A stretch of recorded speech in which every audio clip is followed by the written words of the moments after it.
not too bad. On some faces, it's kind of harder to figure out which direction to exaggerate the face. So that's when the thumbnail sketching process really does help. So I'll take my first success here and maybe build upon it, and take my decisions, make them a little bit more extreme in the next version, rather than trying an entirely different new head shape in the next one. I might just build on this.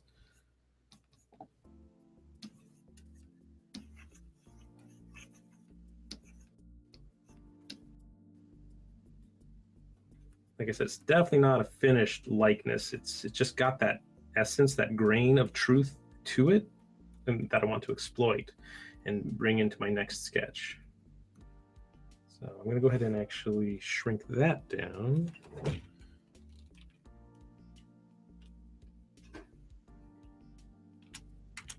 Let's see if I can make this a little funnier now. Keep that over here.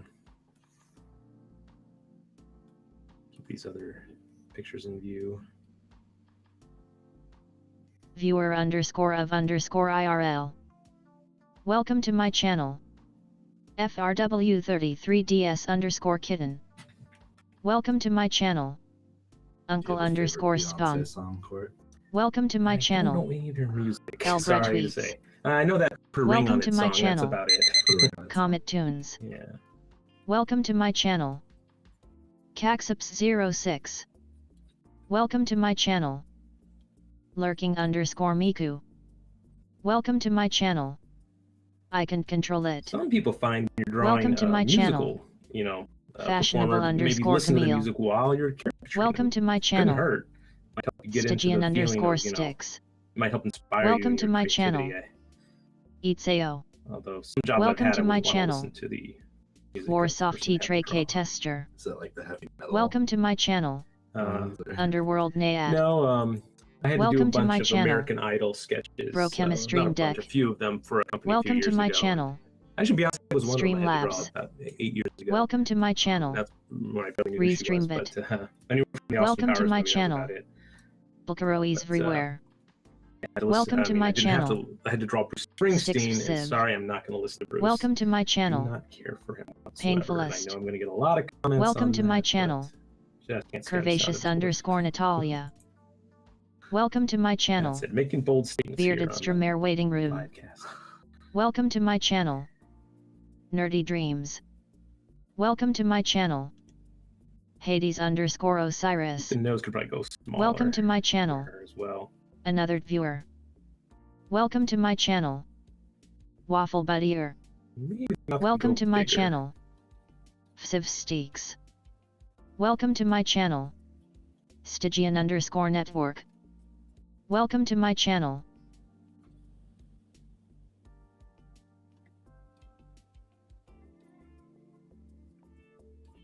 The hair can definitely become part of the caricature, and you can exaggerate that as well. If they have really distinctive, large hair or whatever, that's definitely something you can play with and have a lot of fun with.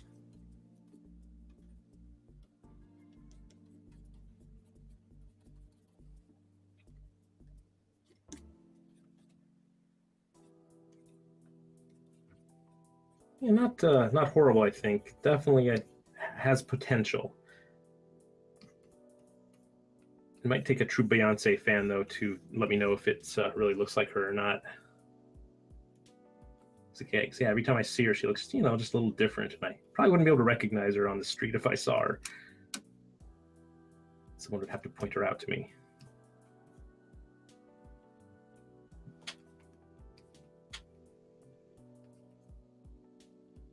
Yeah, I think it's better than the first sketch. At least it feels a little more accurate, if not very exaggerated. I don't really see actually much more exaggeration in this one than I see in the first one, but it does feel a little more closer to what I was striving for. Maker Plier. Welcome to my channel. Okay, let's go ahead and move on to another subject. Who shall we draw? What about Rihanna? Another singer. Again, not really familiar with her music. I'm more familiar with her on Saturday Night Live than than her actual music.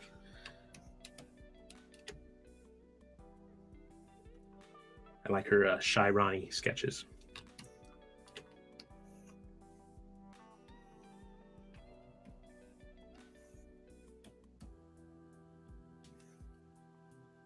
So yeah, this is another person with very distinctive look that, you know, she's pretty, but has a very unique facial construction that I think is going to be fun to caricature. To me, like it's really obvious in the profile view again, like that she has a very prominent large forehead, kind of a large chin as well, and all of her features, kind of like Daisy Ridley, were sort of scrunched up into the middle of her face. I also think she has, you can see in the front view, sort of wide set eyes that are separated by quite a bit. So I'm going to try to incorporate that into my sketches as well. So I will start with just a front view from the photo in the upper left corner, I guess, just to sort of get warmed up. But I definitely do want to try a 3/4 or a profile view on her as well.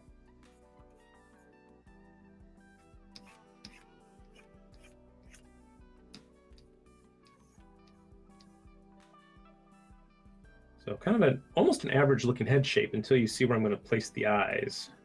Down there, kind of low on the head. And scrunch that short nose up close to the eyes as well.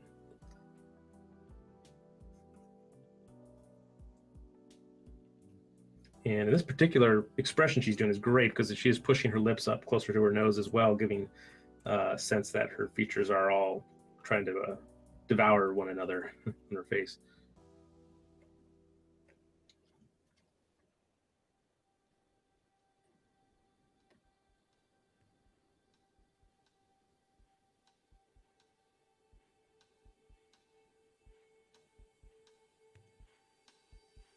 Love it. Just hair that sweeps over her face.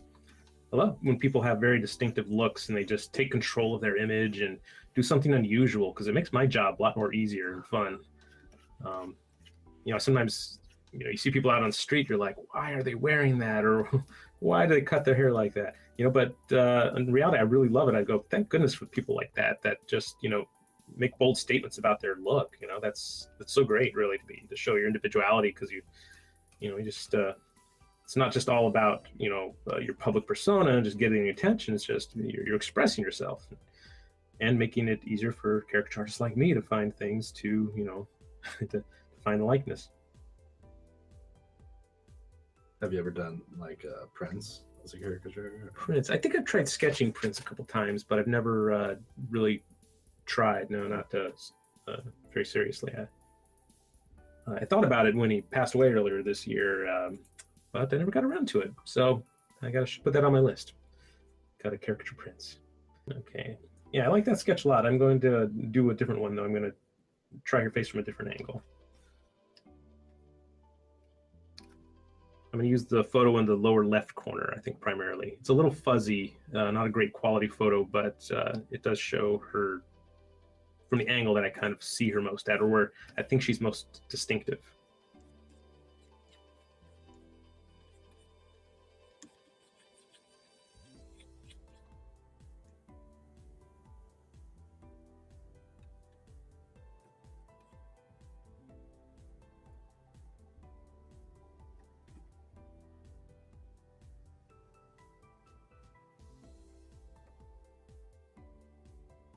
Now, she's not scrunching her features up in this one, but I think I'm still going to keep that those lips close to the nose, because I think it's an exaggeration choice that works well. Push out the lower lip a little bit, because I see that happening in other photos as well. So you don't always have to be totally literal to the exact photo that you're working from. If you have a few different photos, different angles, and different expressions, and you want to combine some of them, I think a lot of caricaturists do that. And I know I do for sure anyway. So if it works better to have a particular expression, but you don't have the right head angle for that expression, just, if you can, try to hybridize the two photos and make them work together. It's a little more difficult. It's kind of more advanced stuff, but you end up having to do that a lot in professional work, I think.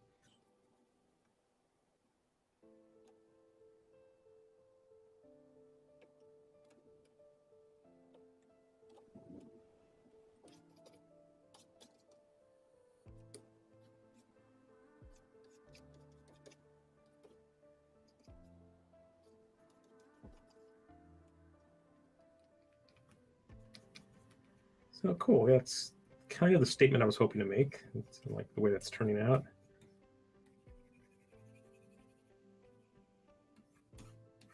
Yeah, I like the weight distribution of the head, this gigantic forehead and massive hair on top of the head. That works really well.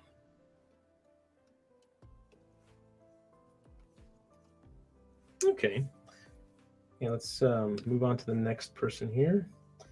If I was working at home alone, I probably would be doing slightly more variations of these faces, but I kind of want to keep this interesting and show my decisions on lots of different faces to help give you guys more inspiration or guidance that you might not otherwise get seen. If I just stick with a couple faces, and you might want to know how I might draw an older person versus a younger person. Well, let's actually try that now. I got another one here of Miss Hillary. Very different facial type from what we've been doing. And just to try to preempt it, we don't need any politically motivated comments in the comments section. If you can avoid that, that'd be appreciated. Let's keep it neutral.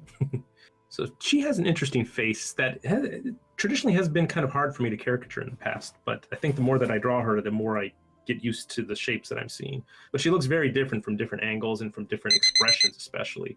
When in the top photo, for instance, when she smiles, her teeth look gigantic and big, and her mouth looks really large. But when she has her mouth closed, or not open quite as large in the middle photo, she looks like she has a very small mouth. It's sort of difficult to decide which direction to go for her, and I think it's really dependent on the photo that you see. And she has a very rubbery face that can look different in different situations. So I'm going to go ahead and start. I'm going to try the middle photo, I guess, to work from where it has the more subdued expression.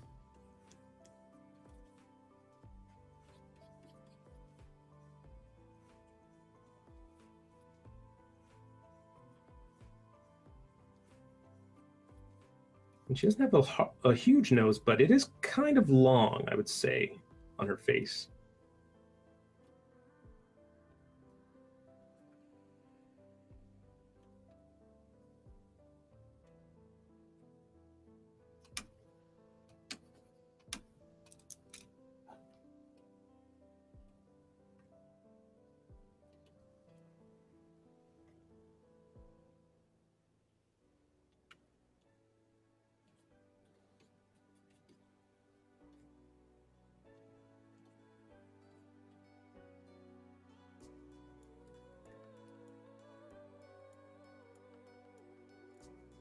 She doesn't have a chin, I would say, that's very large or prominent.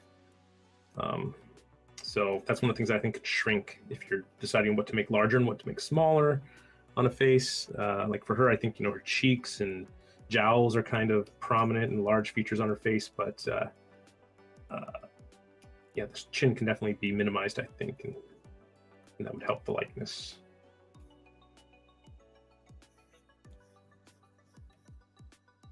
Of course, this crazy, huge coif of hair she always has is a distinctive part of her likeness.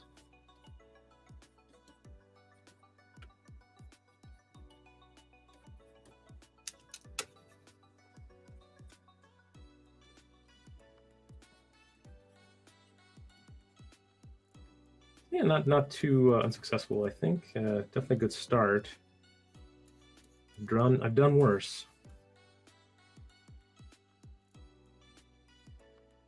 Okay, let's try the big smiling expression in the upper photo.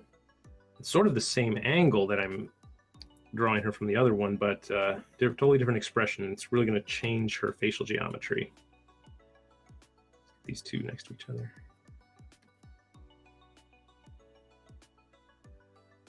So I'm still going to start with the head shape, I think, here. I like that wide face. Let's make it even wider, though. Wider and shorter. I'm going to go ahead and start with the first feature I'm going to draw is the mouth, because I want it to take such a prominent position. I want to make sure there's room for it.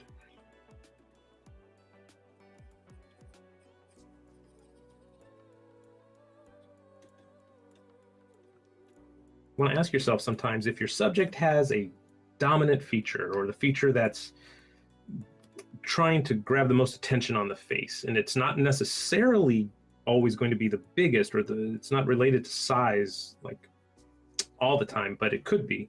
It's just the thing that's going to be the most distinctive about them. That's the one feature that if you get it wrong, you're going to miss the likeness.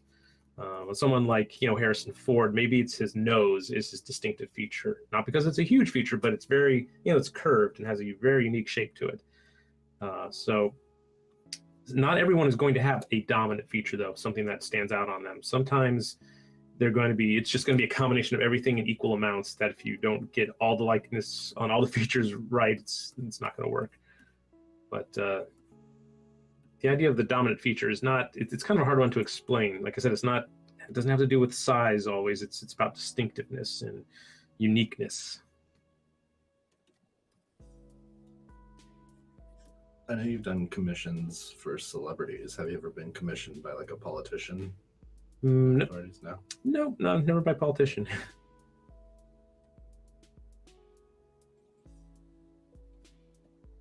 Had to draw a few, but yeah, it's always through a newspaper or some other company that's making an editorial statement.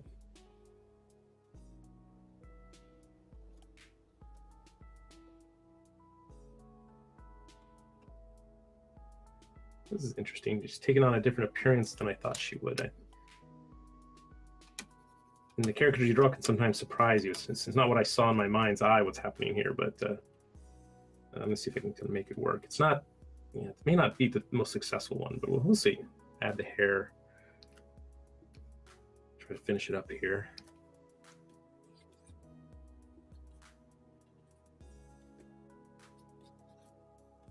It's funny, but does it look like her? I don't know.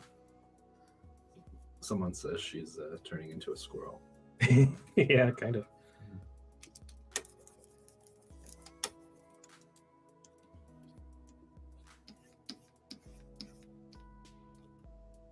Yeah, no, this isn't working.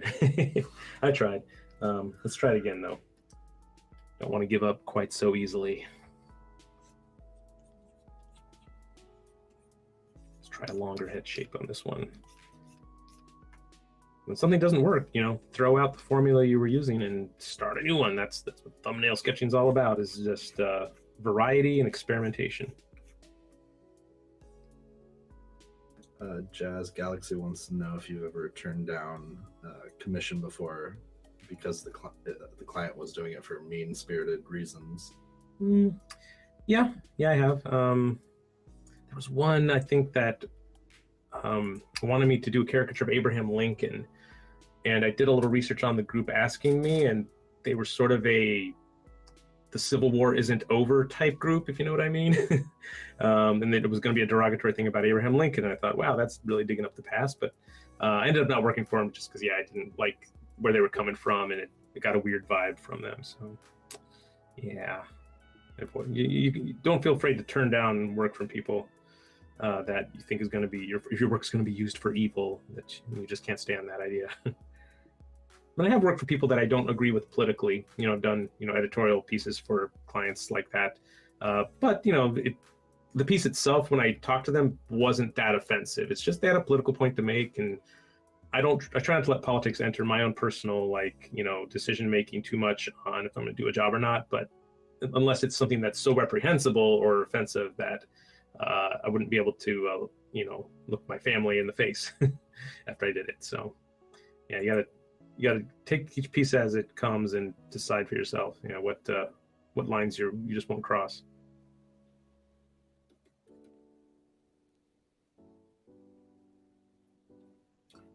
Another question is, do you always build a face from the outside in, or are there cases where you think you should draw the face and then the head? Yeah, I mentioned that I think a little earlier. I almost always start with the head shape. It's just what I do. It's what I think works best for me anyway. Because I think the head determines everything else that's going to happen in the face. I might not draw the whole head in right away. I mean, I might just do like a real loose, like this was kind of a loose block in, and I'm building the features, and the chin is coming in after everything else has been done. So it's kind of a hybrid, but yeah, I almost always start with the biggest shapes first, which tends to be the head shape.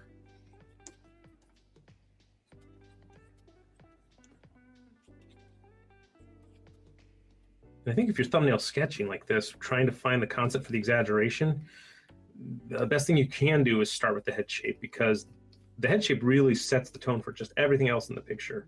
And going from one thumbnail sketch to the next on a person, it's kind of, that's the main difference, is the head shapes. So that's the thing that's going to make or break the caricature, essentially, from one sketch to the next.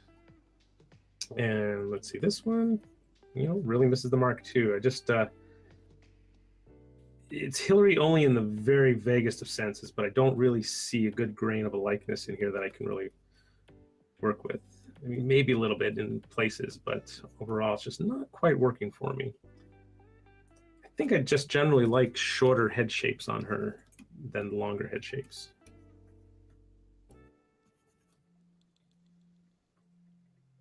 Let's try that again.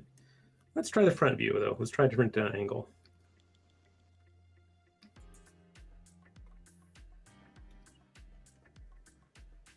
Her head looks really round and short in this, so that will be kind of an easy leap to make. So there's the concept. That's why I like to do the head shape first, because it dictates everything else that's going to happen. And I have that concept established now. Now I basically try to make this concept work. Maybe I'm gonna do the hair before I do the features as well, how it kind of frames the whole head. If you can see a likeness, and I can kind of see a likeness already at this stage, that's a good sign. Now I just have to not muck it up with bad decisions in the in the features, and this might actually work. I hope what you're seeing from all this is that I fail way more often than I succeed in these thumbnail sketches and when I'm doing caricature in general. It's a process, and it's a development process where you build upon earlier successes, and there's a lot of hunting and pecking and searching for the likeness. So it's not always going to be, you know, a home run on your first try. And I don't want anyone to get discouraged when you're not having success in your first few sketches. You really gotta, you know, I've been drawing now here for an hour and a half, and I'm just barely getting warmed up. It takes a long time, and I've been doing this for years. There are people who, you know, probably, you know, I know can actually get a really good, funny sketch consistently on the first go around, and I'm just not one of those people. Not everyone is. I mean, so I don't know what's different about their brains that makes them successful on the very first sketch. But chances are they've just done a lot of sketching and drawing throughout their lives, and a lot of caricature sketching, you know, a lot of sketchbook drawing. And I think that really helps. It helps you develop better instincts from the get-go. And yeah, the more that you do it, the more flexible your mind becomes, and you're going to have successes more quickly the more that you do it.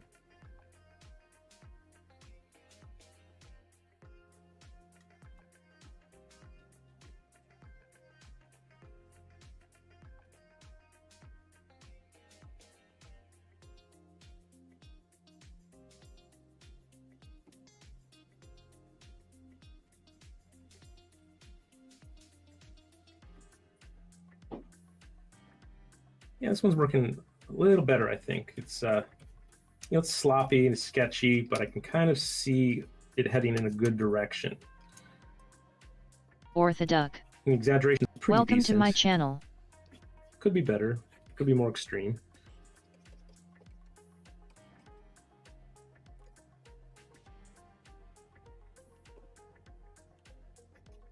Hello. Make it clear that this is a chin down here, not the lower lip.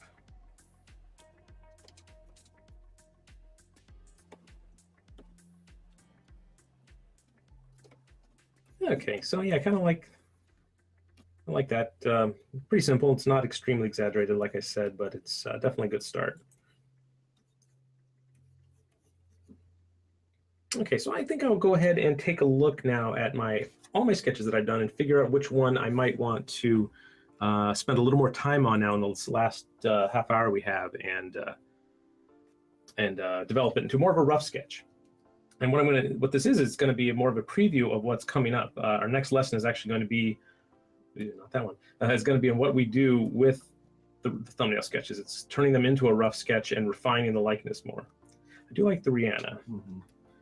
Let me get rid of these here. Yeah, there's the front view Rihanna. Not too bad of a Beyonce. weird Daisy Ridley. Michelle Obama. Gal Gadot. Yeah, I like the Gal Gadot, but also I think the Rihanna is kind of the funniest one that I've got, and the one with the most potential right now. So I'm gonna go ahead and let's see. I think I'll do the 3/4 view one, but I'll keep the front view visible. Just gonna shrink her down a little bit here. And then with this, there's a couple different ways you can work with thumbnail sketches. One is you can redraw them entirely, just using them as your inspiration for your rough sketch, or you can trace over them and just try to improve it as you're tracing. And both present difficulties. One's not always the best answer over the other. You just have to decide on a case-by-case basis if you want to try to trace over your thumbnail sketch or redraw it entirely. And I think in this case, I am going to try tracing over my existing thumbnail sketch because it is there is some good facial structure to it. So I think it will lend itself well to that because like I said, the construction is pretty solid, but it does need some refinement in the shapes and making the features look more like her. So my tracing will be sort of a rough guide. It's not going to be something I'm going to trace line for line. Let's go ahead and get her photos back as well. There's that one. Vancouver boy. Bring out a couple photos. Welcome to my channel. I thought that was your voice.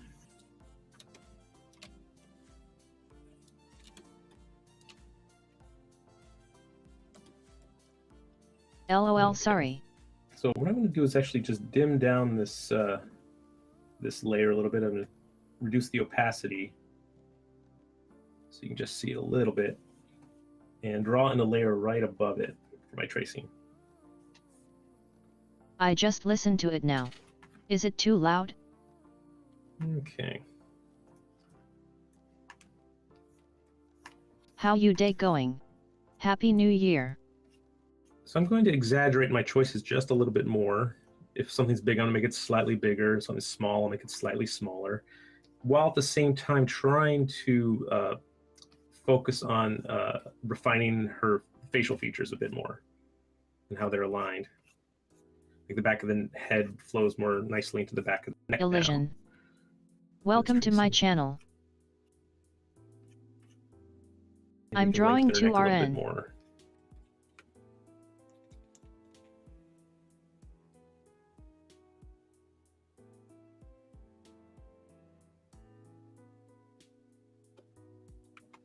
Okay, so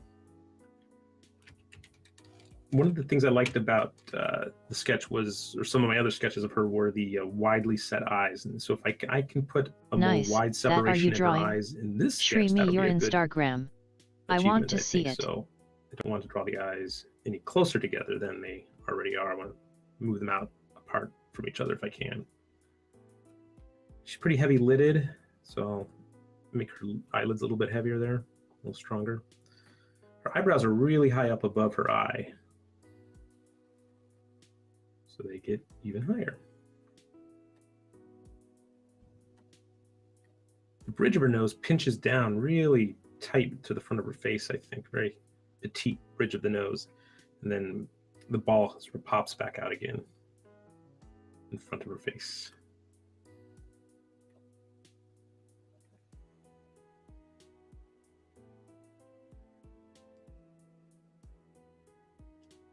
Paulina. Well, https://www.instagram.com/VancouverPoi. Oh, hello. Let's, like I said, widen the distance between the eyes just a little bit more.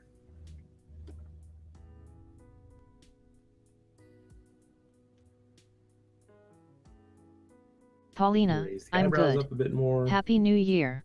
What are you doing for New Year? Long time no see, LOL. I don't know if there's any more questions coming in. Sure. Right now, there's some people talking about animated films, Zootopia, and how they caricature the animals. Oh, okay.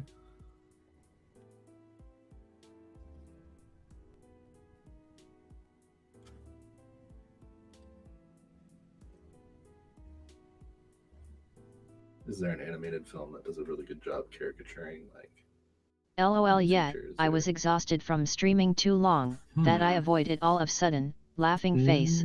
Happy New Year to you too. You know, none come to mind right now. I'm sure there are, but I mean, there's not really been any animated features that like caricature real likenesses. I'm gonna as far take as I it know. short from now on. I mean, there's been short not films, pushing there's myself. internet, and there's a great animated short. I forget who made it. You guys out here might know the name of it. I think it's called The Front Page or something like that. And it's in a black and white CG animated film, or it might actually be claymation. I'm not sure. It might be CG that's meant to look like claymation, but it stars a young Kirk Douglas. Well, it looks like the character looks like a caricature of Kirk Douglas, and it's just brilliant. It's so beautifully done. I think it's called The Front Page. Go check that out. It's just Vancouver again, it's just an Poi, animated are you short. It's not a Vietnamese full somehow? feature or anything. Vietnamese.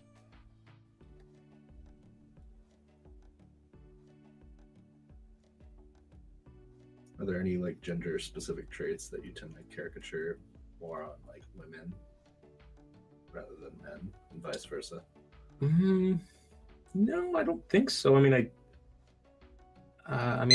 I really there's love your color traits in style. common with, you know, young attractive females that I guess, you know, I do tend to pick up on. I have been in mountains with and my maybe parents. play It up was a little pretty bit, fun. Like, typically you learn when you're doing quick sketch caricatures, a good, quick, easy way to draw most young females, you know, young adult females, is to make them look more like younger children, you know, as far as having bigger eyes, the lower face being smaller and the upper cranium portion being larger. And if you do that to, you know, anyone's face, it's going to make them look more childlike. No, I don't know if that's necessarily a true thing to do with women that's going to be always successful in a caricature, but that is a common trait that I think, you know, because women don't have the male testosterone Amazing that makes their artwork, faces Vancouver fill Boy. out like men do when they get older, I guess, where they get more larger square jaws. You know, when we're all children, we also kind of start out the same general facial type. Yeah, it's good that you Women got a break. tend to maintain that facial type throughout their lives. Not always, but that's something that might help you when you're drawing, say, a young, attractive female movie star, is give them proportions that are more similar to a child's proportions as far as large Paulina, eyes, that big sound cranium, nice. small chin, Are small you guys jaw. camping as well? But if I were to be doing that right now with my Rihanna caricature, if I was trying to use that formula, it would hurt my caricaturing abilities, honestly, because she has things that are very different from a child's proportions. Some things are similar, like, yes, I'm giving her a large cranium, but, you know, I'm giving her sort of a large, you know, prominent chin and full lips and, you know, heavy set eyes. And that's not a childlike feature at all. And her eyes are actually, you know, kind of small on her face. So, yeah, the formula is just there maybe to, you think about that to help you sometime, but definitely don't rely on it in every circumstance, because, you know, formulas don't, they can definitely hurt you more than they can help sometimes.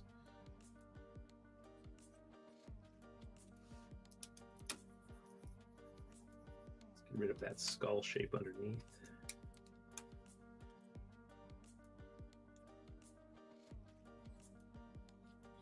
Yeah, are you working on your project Dune and Break as well? Some people want you to do a caricature battle with Stan. Maybe.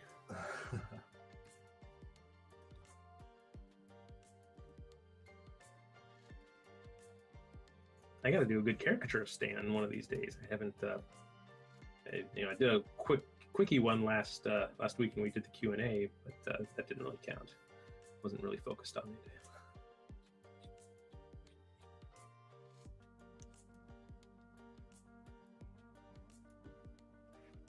Everyone needs to know ear anatomy. A lot of people overlook that, and you can tell when somebody doesn't know what they're doing inside the ear. Ears are very simple, really, when it comes down to it. They're just intimidating at first because they look kind of complex. Nope, we were in some crappy hotel. Last week, I'm now Elliot back home Goldfinger because book I on started human my anatomy classes has a nice already little confused breakdown of face. how to draw ears. Yep, I made some Stan, of course, progress. there's videos on how to draw the ear. I highly recommend looking at that, the structure and form of the ear. It's real simple. Once you memorize it, you've got it for Lurks. life, and you can just Welcome to my make up channel. ears, or if the information in your reference photo isn't very good or clear regarding ears, you can definitely improvise once you have the knowledge how to construct the workings of the form of the ear. What did you do for New Year's?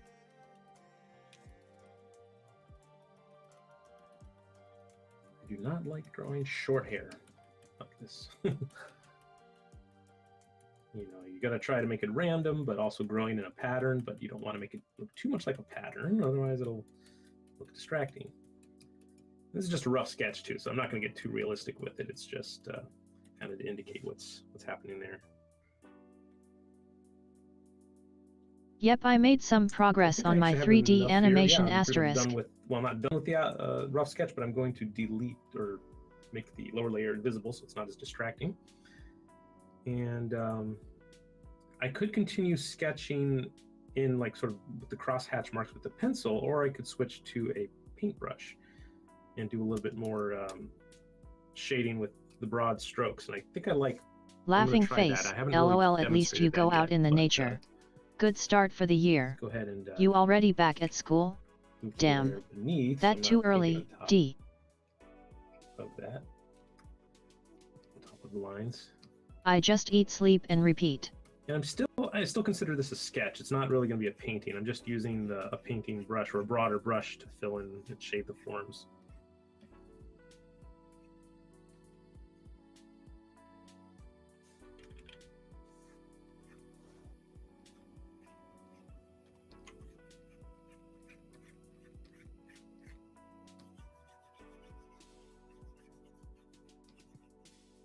Just I can work a little bit more quickly when working with a broad brush rather than with the crosshatch style shading.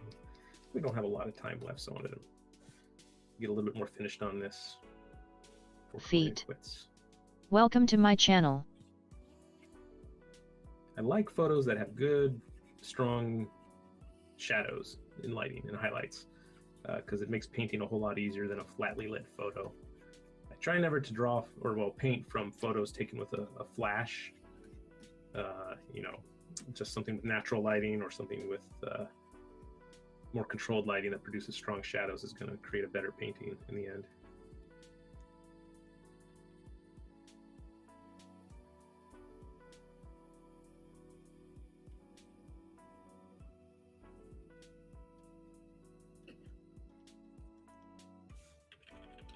When working like this, especially when, you know, this is sort of a paint sketch style, work with the biggest brushes I can for a particular area.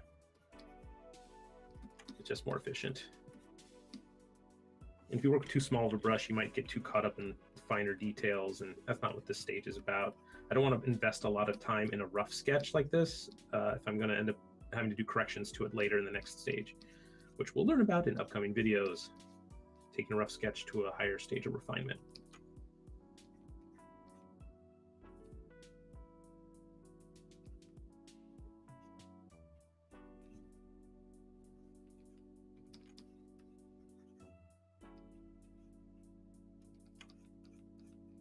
If any other questions pop up, let me know. Sure.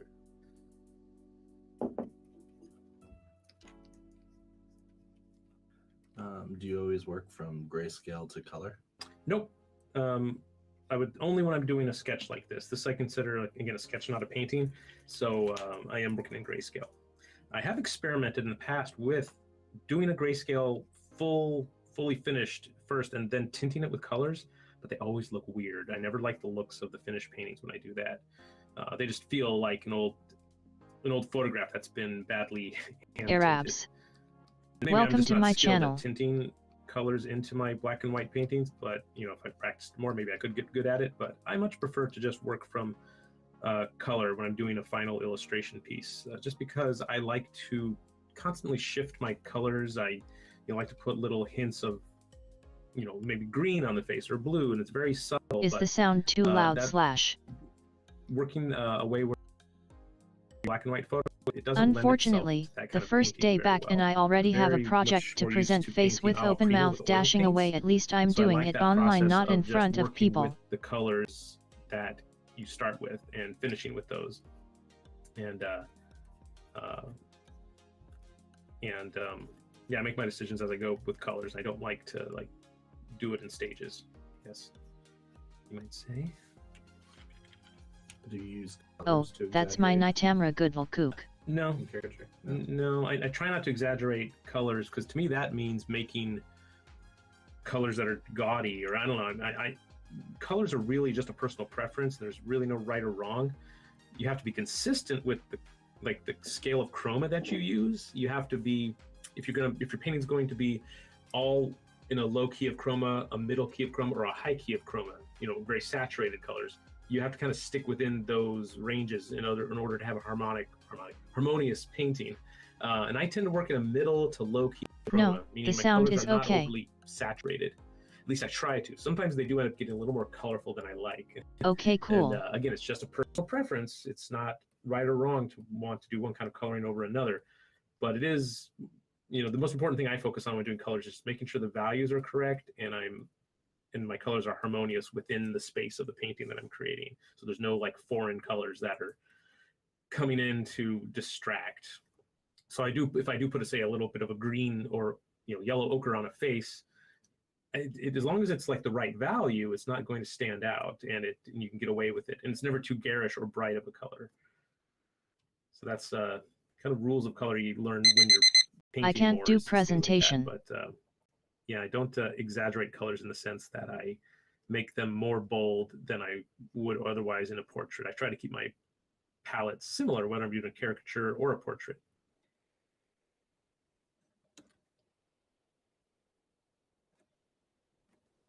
And this photo's kind of low res. I don't really see any sparkles in her eyes, but I'm going to put a little twinkle in there just because it does help liven up the portrait a little bit.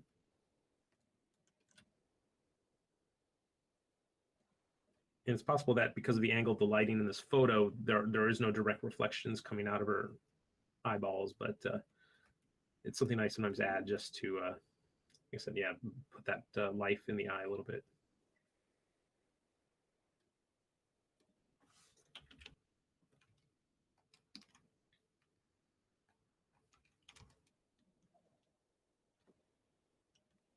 I think you answered this one in your last live stream, but which do you like drawing more, men or women? Yeah, and I think my answer was basically I like to draw just whoever's interesting to me. Yeah.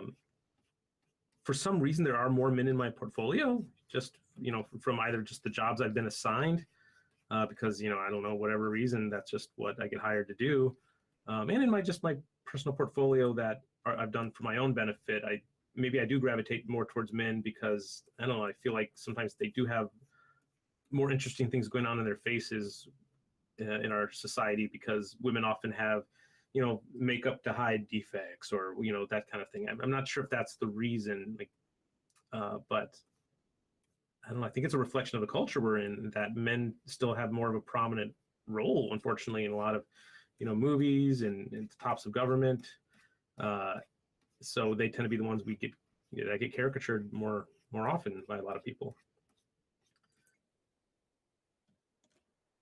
Yeah, to answer the question, it's just whoever I find interesting at that moment inspires me. And right now, Rihanna is inspiring me.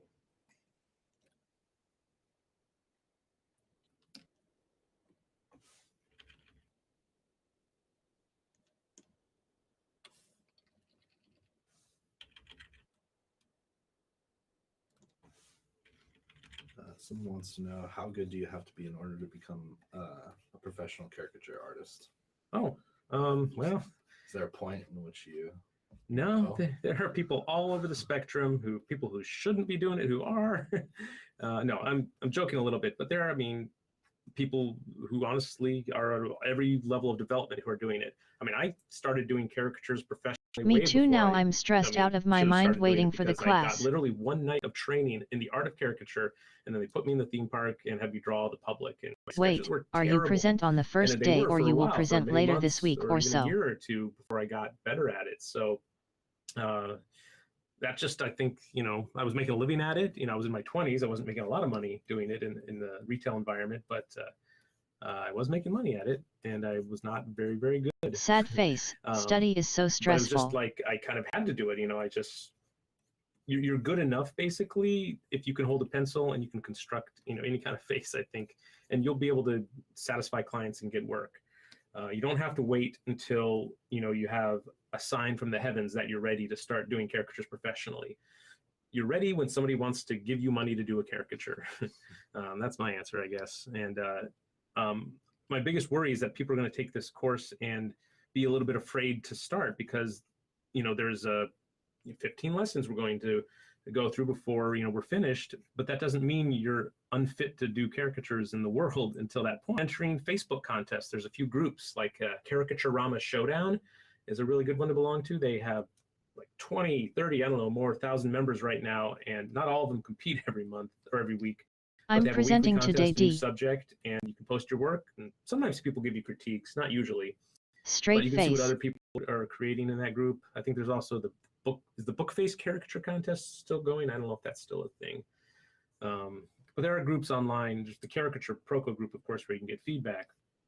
But yeah, I mean, well, you're brave. I would say, most people in the world don't know a good caricature from a bad caricature, or they don't really know a great caricature from a decent caricature. Rogue One RL. Welcome to my channel. Really awesome, and they've been doing it for 2 weeks, and maybe they are decent. I don't know, but it's surprising what you can get away with, and and have people pay you for in the world of caricature.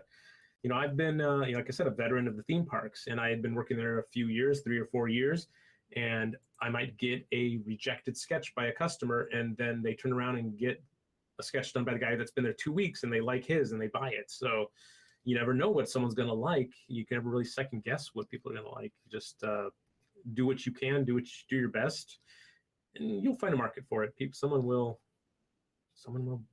pay for it. Okay, I think that's about all I've got on my sketch of Rihanna. Just looking at it, I think there are things I could do a little bit differently.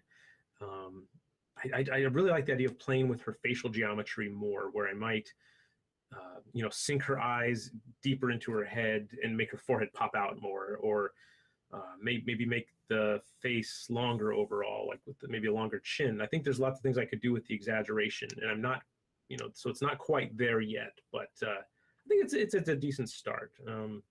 Does anybody have any more questions before we sign off? We have time for one more question. Yeah.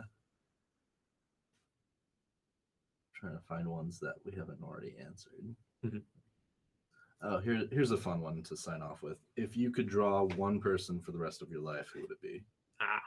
I think the person that inspires me more than any other, and I think I mentioned this in my in the premium video, or maybe in the main lesson, Christopher Walken. He's my favorite face to draw. I could draw him over and over again and constantly be entertained by the process, because I just love his face so much. He has such a distinct character type. Very unusual looking cat, and I really love his movies and his attitude. He just seems very cool. But yeah, Christopher Walken is my muse as a caricature artist. Kruger has the Stones and Keith Richards, and I have Christopher Walken, I think. So anyway, so yeah, thank you everybody for joining in and watching me doodle and make ugly scratches on the paper.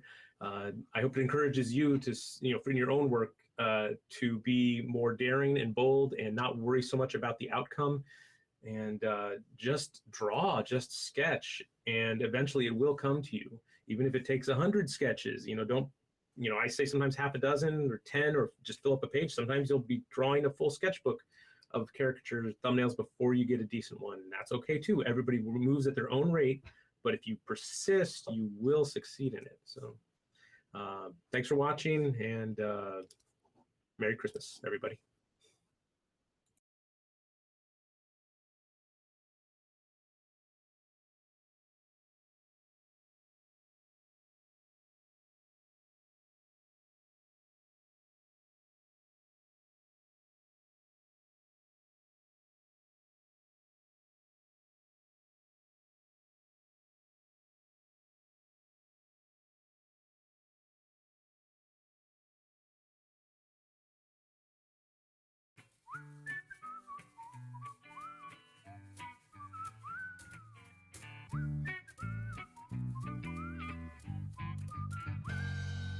Hello, everybody.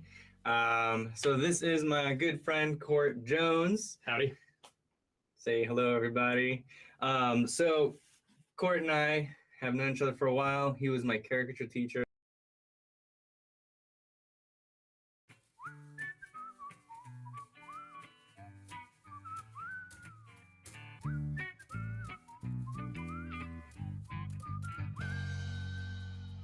Hey, Court Jones here, and welcome to the student critique video for lesson 14 on studying the masters of caricature. Now, in the main lesson, I had talked a lot about doing master studies of famous caricaturists for the purpose of improving your own personal style, so hoping the master artist's style will influence the look of your own drawings. But it actually goes beyond that.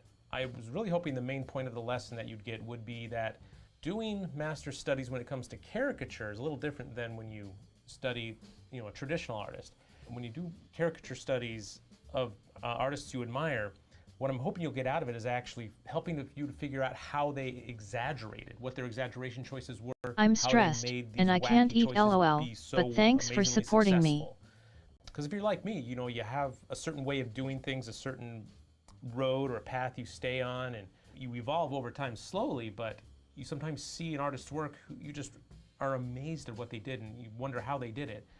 Well, when you do a study of their work, when you break it down, when you block it in, do a sketch of it, and then try to finish it to a rendering, you get inside their head a little bit, and hopefully a little bit of what makes them who they are will rub off on you. Not that you want to be a clone of them or draw exactly like them, but I just want these master artists to have a good effect on you. And the more of these studies you do from various artists, the more you'll sort of pick up. So you don't want to add to their exaggeration. You don't want Presentation will be in 2H, so I will be fine. You want to just get from them what they put into the drawing and take that back with you. You don't want to add your own statement to theirs. So some artists had a little bit of trouble doing that and some trouble with accuracy. If you want to present it to me now just to go over it, I would love to hear. Doing these studies. So anyway, let's take a look at some work. It might be hard to typing it out. Find out what people think. Laughing face. I don't know. Danilo Hokama Govia's study of Ewan McTavish's Burt Reynolds. Looks like Ewan's work is on the left here. There wasn't a photo reference posted with this in the original Facebook post, so I just found my own Burt Reynolds photo just to give people a sense of what he looks like, even though it's not the exact same angle. I see here Ewan's original sketch and Ewan's painting. And what you've done is actually do a line drawing, like an ink style drawing of it. And that's fine. In fact, I do encourage people to do more drawn studies of other people's work rather than attempting paintings before they're ready. But with that said, your ink drawing, your lines are a little stiff, a little bit lifeless, and there are some general problems on the small scale with how you render the features and the forms. Some forms are more exaggerated and distorted in your sketch, and some are sort of under-exaggerated or under-indicated or simplified, I might say, like Burt Reynolds' eyes here. So if you take a look at your eye compared to the eye in Ewan's drawing, it's just a little bit simplified, and I guess that's perhaps just your style, but I would try to get a little bit more naturalistic feeling. You can do that with your line quality and also just the subtlety of the shapes that you draw, just a little bit more, slightly more complexity to them, not overly complex, because Ewan has a style that's where he is simplifying the forms quite a bit and redrawing them in his own language, sort of in the style of like where he redesigns more graceful shapes than are in the original sketch, or that are in the original photo reference, I should say. So think about that too. Think about where you want to put curved lines next to straight lines.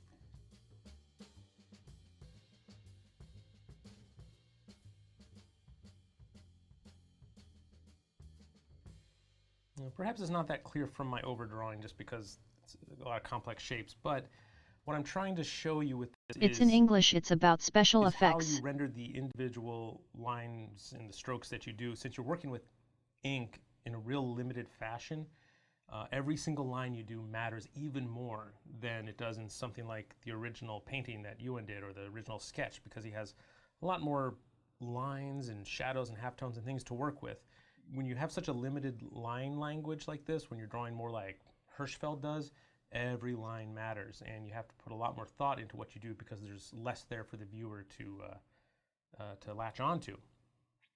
So everything that you do is an indication of body type, of the shape of the feature, if someone's angular or rounded, all those things are going to have to be really clear in your line drawing. Is this a rounded form? Is this a straight form? You know, can the lines be designed any more gracefully than what I've done? You know, or do they feel sort of non-committal and haphazard and sort of, you know, a little sloppy?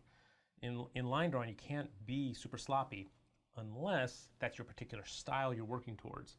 Like a jittery line, sort of like the artist John Cuneo has a really fun ink style that's almost like done with a trembling hand, but it's done consistently and it's intentional. It's part of his look and his style. Whereas someone like Tom Richmond has an ink style that's a lot more deliberate and more controlled lines, where there's thick, where there's thin lines, and the lines are very well designed. So you want to decide what kind of ink artist you want to be and work towards that and be more careful about how you lay in your lines. That being said, I'm not sure if I mentioned, you did get a good likeness on him, though. You can tell it's Burt Reynolds. It's pretty reasonable approximation of what the original artist did. Just watch out that you're not exaggerating or the forms are distorting them more than the original. You know, I can see his, another thing that just jumps out at me right now is his cheek on the far side on Ewan's original drawing is much more of a graceful question mark shape, you know, sort of a curved shape. And you've got these compound lines here where it's sort of like 1, 2, 3, 4, 5. And it's just sort of broken up and the contours are exaggerated. Whereas in reality, you'd want to do something a little bit more graceful and simple, leading in from the cheek down to the chin. So just little things like that. It's just about subtlety. It's about, you know, paying attention to those smaller details. When they're small in their details, but they add up and they multiply on one another to create overall an effect that drifts away further and further from the original that you're trying to replicate. Here's another study that Danilo did of McTavish, a sketch of John Dillinger. Good likeness. Again, you're doing that sort of stiff ink drawing style. I do kind of like the way this one's going. This feels a little bit more deliberate than the Burt Reynolds. The lines feel more controlled, like you have more of a vision for what you're trying to achieve. McTavish's original sketch is a little bit more organic, more sketchy, and yours is reduced to just simple lines, and that's totally okay. But just like I said with the other Burt Reynolds sketch, you have to really pay attention to the quality of each line, where it's thin, where it's thick, where it's straight, where it's curved. It's a challenging way to work, you know, if you're not just doing a pencil sketch replication of someone's work, but actually redesigning them into your own brand of inking. That's a tough task you've given yourself. If that wasn't your intention, if you weren't trying to redefine this McTavish caricature into your own visual language, if that's just the way you work, maybe think, you know, about going back to a pencil look, where you're drawing more organically and more sketchy the way the original artist did, and try to replicate that as best you can. But that's just, you know, just a suggestion. It's not really necessary to the exercise. I think you overall did a really good job and captured the look of the original sketch and got the likeness. It's just, you know, I don't see all the same kind of structure because you're using different visual language than the original artist did, so I don't see the halftones or, you know, you got some of the halftones indicated with cross-hatching lines, but then there are other places where, like, you know, on the left side of the face you have cross-hatch shading on your sketch, but on the right side you're missing that cross-hatching because, you know, the artist didn't do it in the original, but there is sort of a painted halftone in there that you could be using your own ink lines to define those plane changes, and you're not. So it feels a little incomplete maybe in that respect on your study. And here Danilo went the extra step and actually created a new original caricature in the style of Ewan McTavish, using the lessons he learned from doing those studies to create his own original. And that's great. This is the complete assignment that I was hoping everyone would do. Now, it suffers from that same problem, though, that I mentioned earlier with you're translating a likeness into simple ink lines. And I have a lot of experience doing live quick sketch caricatures, which is what this is similar to as far as the level of completion, where it's just bold black outlines. And you have some wrinkles and a few other details in there that I maybe wouldn't do in quick sketch. But it's hard to tell if you are actually creating Ewan's style in this ink drawing way. You may, like I said, want to explore pencil sketching and rough sketching rather than doing a ink style drawing. So with that being said, pretty reasonably good likeness of Mr. Hong. This is character actor James Hong. Been in a lot of movies, funny guy, really good look too. And overall, you did a good job. It's just, I think some of the features could use a little bit of work, like the nose and the eyes don't quite feel like this actor's nose and eyes. It might be because you're just reducing the forms into really simple, almost abstract lines, and it could use a little bit more description, a little bit more shading, maybe more cross-hatching. That might help. Like the eyes especially, I think, are lacking sort of the quality of the original actor's shapes. If I were to do a quick tracing, I could show you what I mean. So I see Mr. Hong's eye on the right is more open than the one on the left. It has a more graceful curving arc, whereas you made it sort of squared off.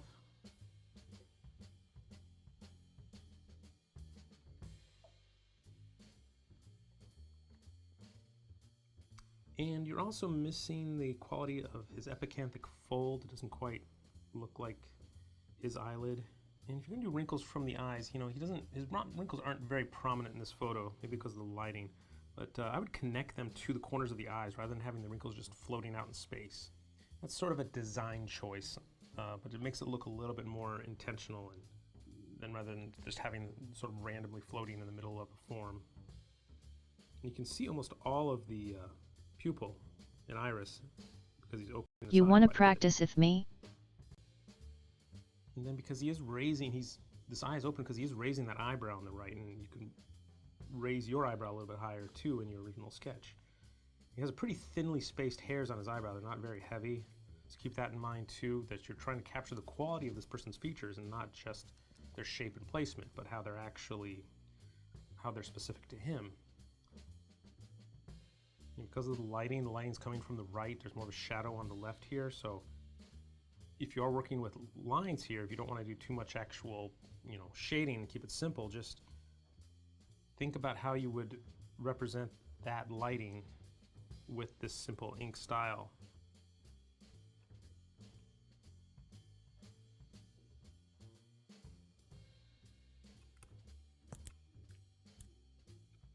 Personally, I would actually drop down the nose a little bit more.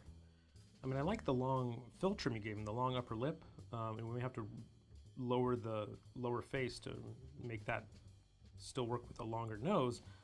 I just feel like you gave him too short of a nose for his facial type. I think a longer nose is in order. But that's just me. That's my own personal opinion on the exaggeration. Doesn't mean I'm right, and that's the only way to do it. I'm just reacting to what I see here in this particular situation.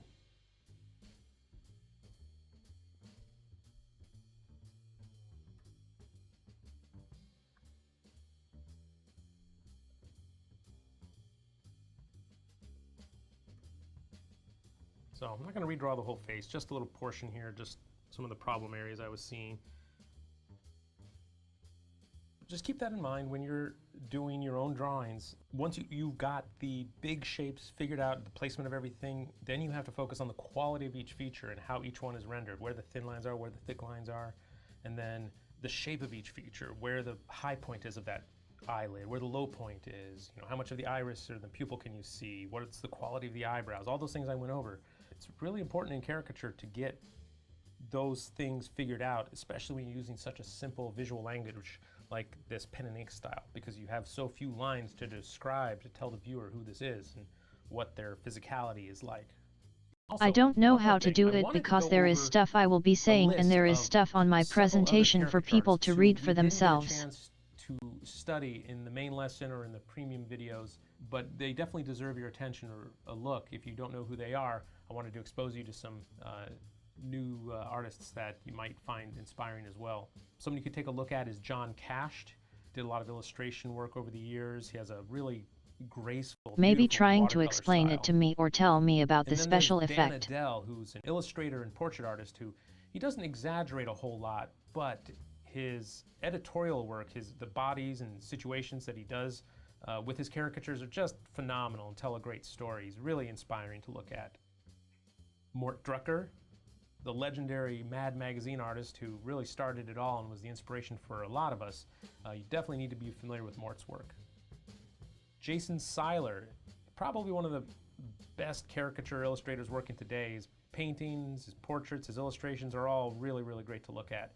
Really nice guy, and you'll appreciate his work. I'm sure you all know it already.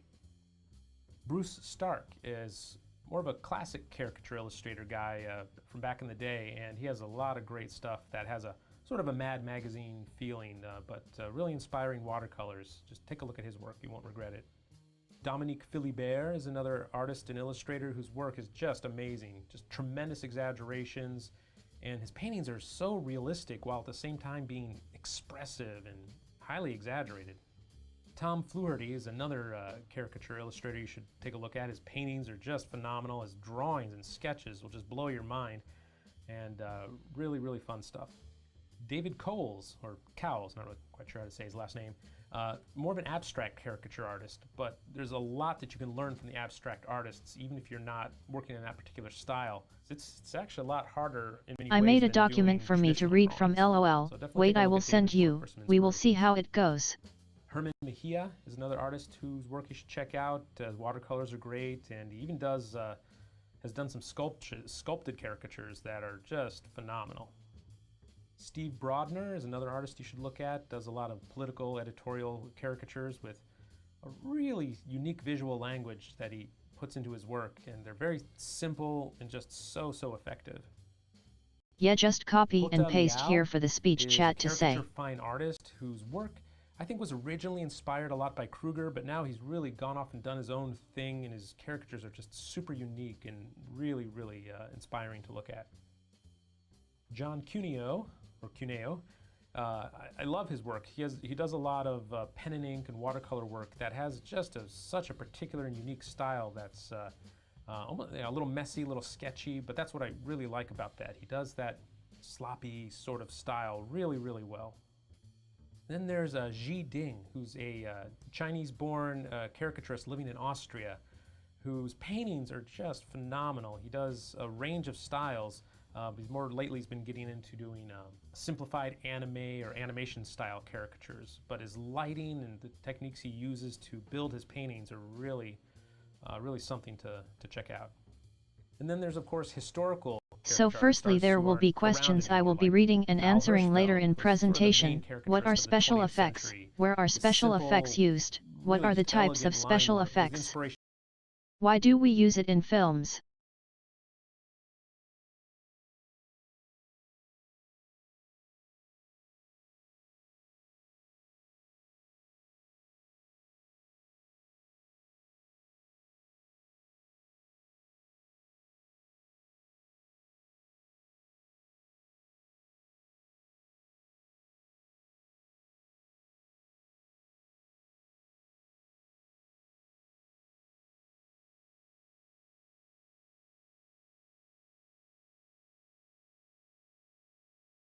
Special effects are film image manipulation measures, tricks, various technical combinations used to obtain a film image that cannot be obtained under normal shooting conditions.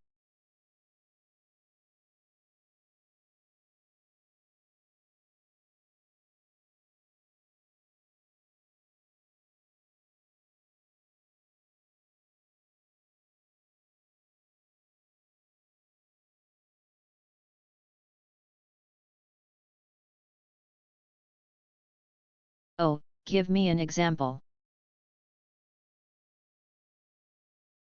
Special effects are used in theater, film, video games, concerts.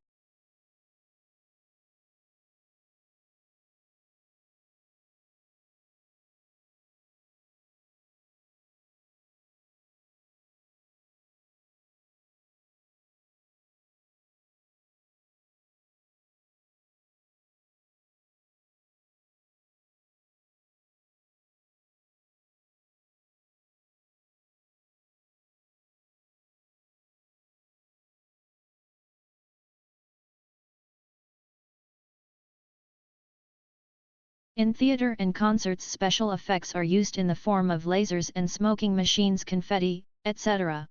In theaters there are not only visual effects but also sound effects like rain or wind. Sometimes they even use firecrackers to imitate the sound of a gun. Like for film, movie. For example, do you know what special effect in Titanic? Visual effects in games most of the time are dust, water, wind, fire, and explosions. Basically anything that moves but isn't a character or an object.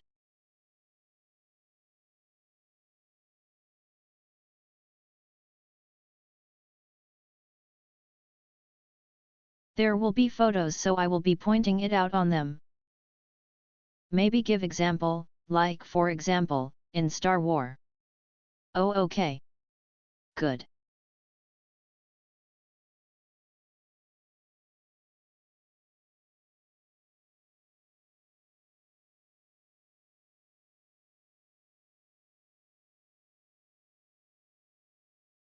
Oh, good. What movie you use for example?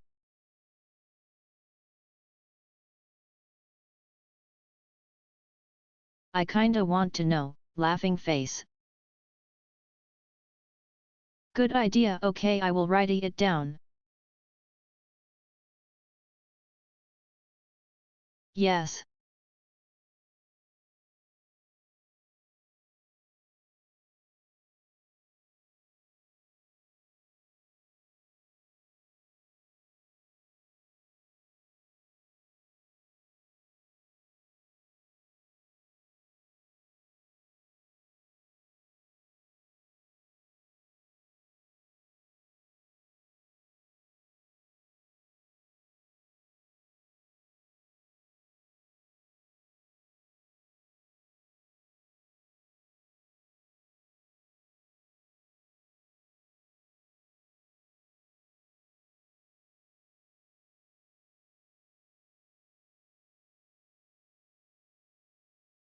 I didn't because I'm stupid and I didn't think about it, lol. I think giving example of a famous movie that all viewer know.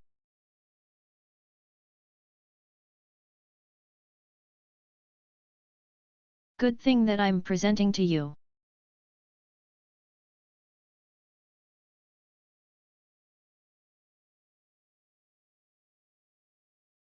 Laughing face, no, it's kinda hard when you are the one present. The stress take over.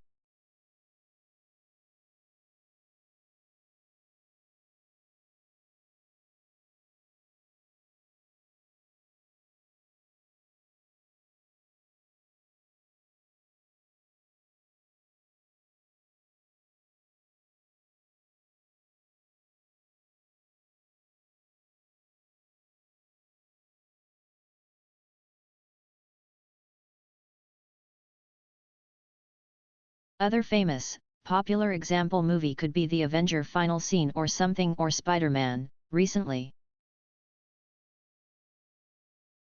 It would be great for your presentation.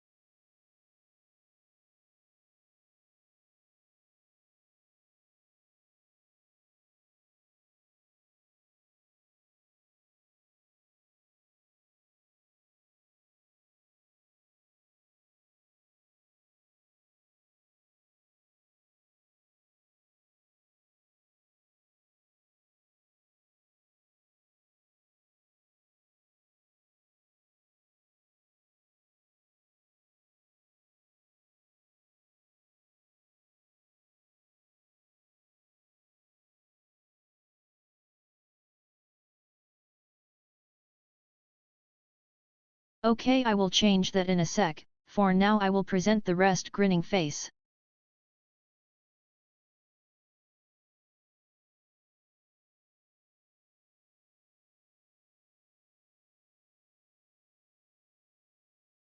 This is on presentation.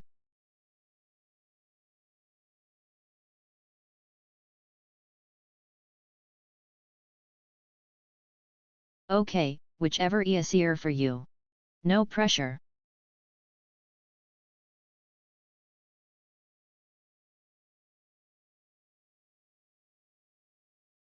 Types of special effects. Sound special effects is an artificially created or enhanced sound used to improve content of films, television shows, animation, video games or other media. Visual special effects is the process by which imagery is created or manipulated outside of a live-action shot in filmmaking and video production.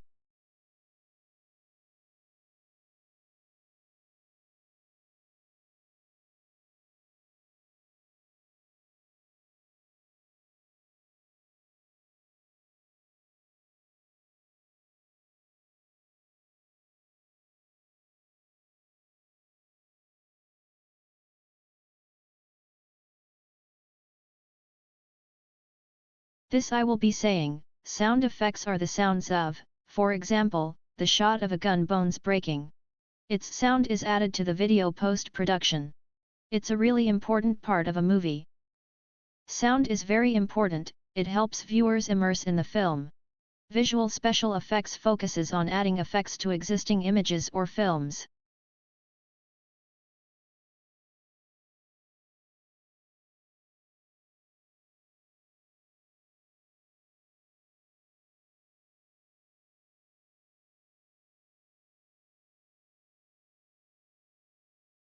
Oh, for sound effect, what is the example you use?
Person shrugging, female sign.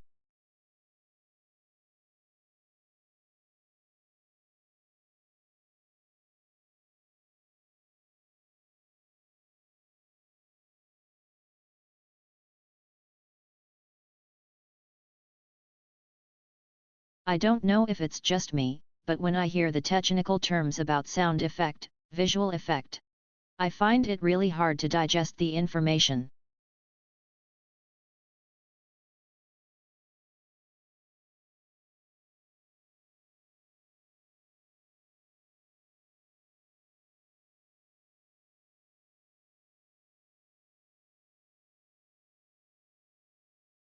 And right after you tell me about the technical term, I was expected you giving example.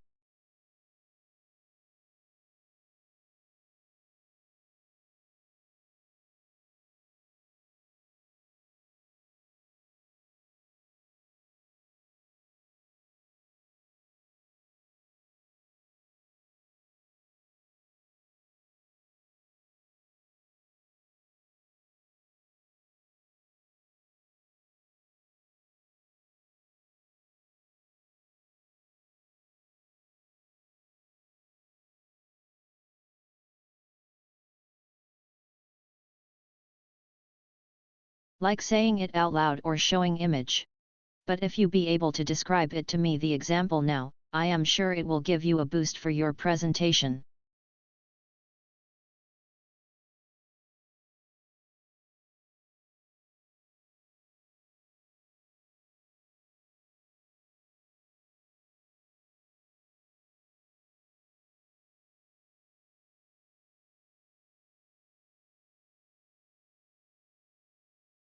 Wait, so for the sound effect, can you give a short YouTube video example?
There are a few ways I that watched you can a video build up. like few months back. It was about making sound effects for movies or series. I don't know if you watch The Walking Dead, so guy was showing how to make sound of bones breaking. He used carottes.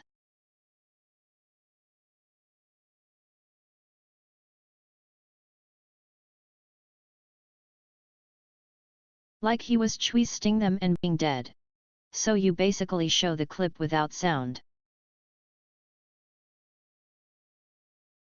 Then turn on the sound after it.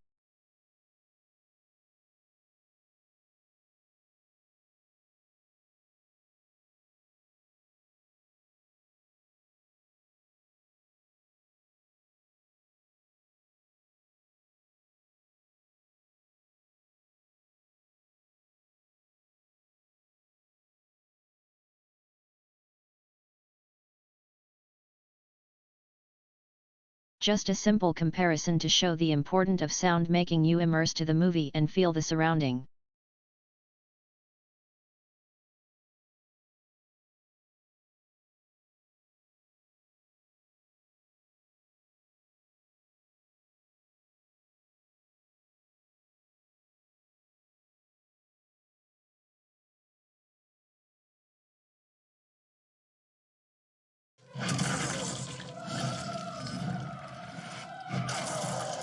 You punched my brain out of my face, man. Period. Hit L2, R2. This doesn't sound very good anymore.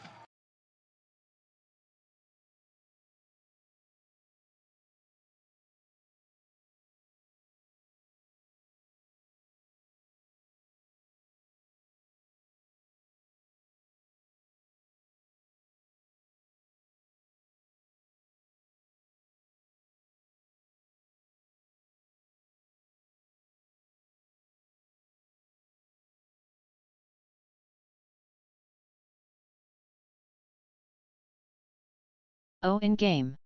What is the zombie game with the little girl and his dad? You gotta hear the sounds in the game before you can really make a decision about whether it works or not. So you make the punching sound, then you go in and you actually punch somebody. Yeah. Touch, so I'm not going to. Mortal Kombat arcade earrings that eventually.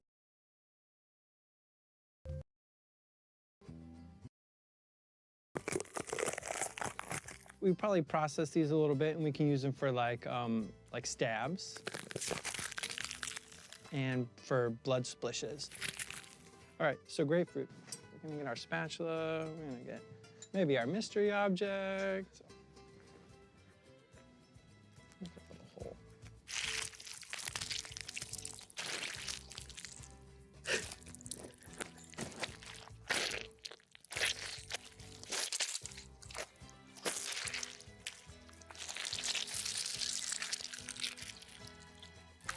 All right, I think that one's pretty much spent. Okay.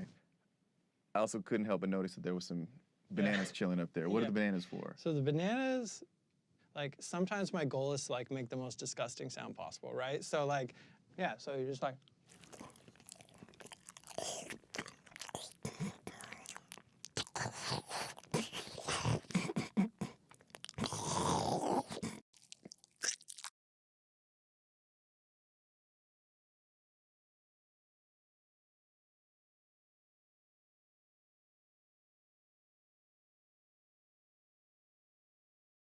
Okay, do you have more to present?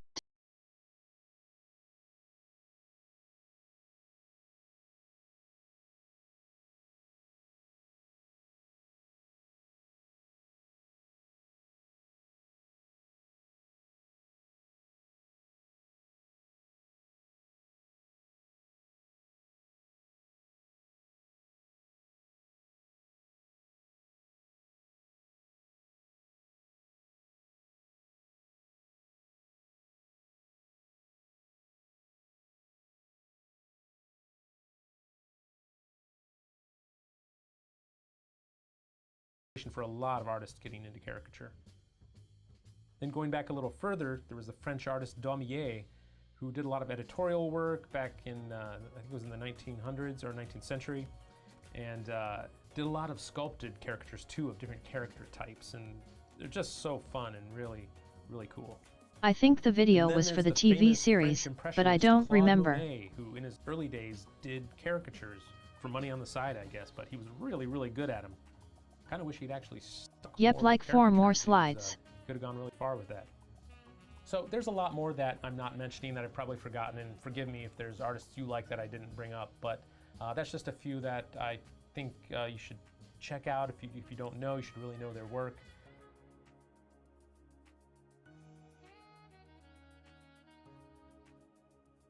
On presentation.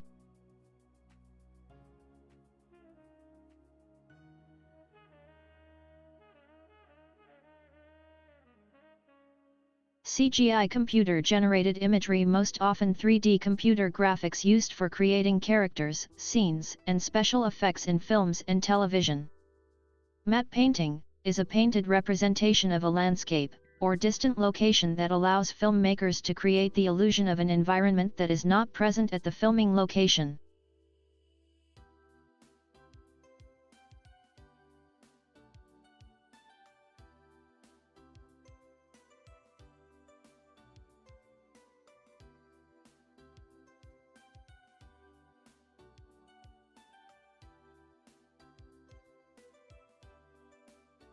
And below you have example photos.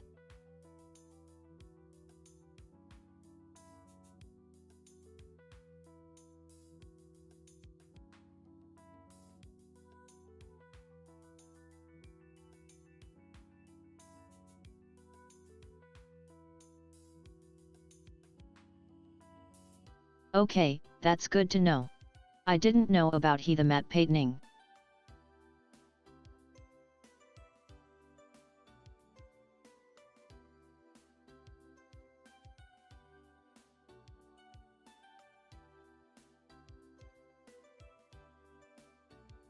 What I will say? I think you did a really good job at presentation. CGI is a style of animation or illustration that relies on computer programs to create characters in motion. Matte paintings are drawings made on sheets of glass to combine art with the landscape or the background of the movie. It was in real time on the set, it wasn't added in post-production. Aiden. Welcome to my channel.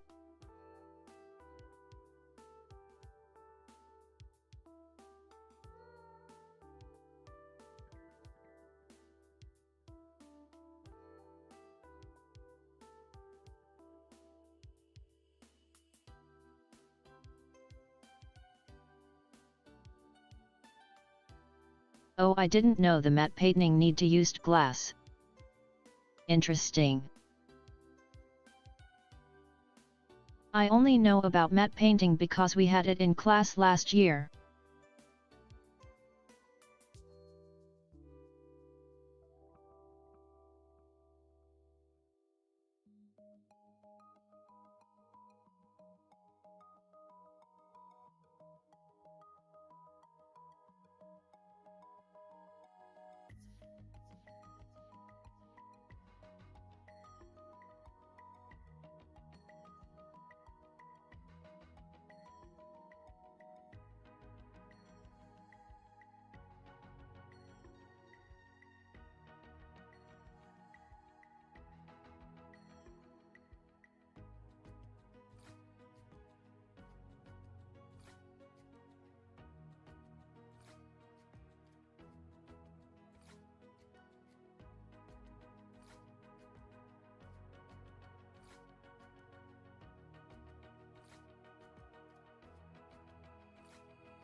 I think everyone will be interesting as well.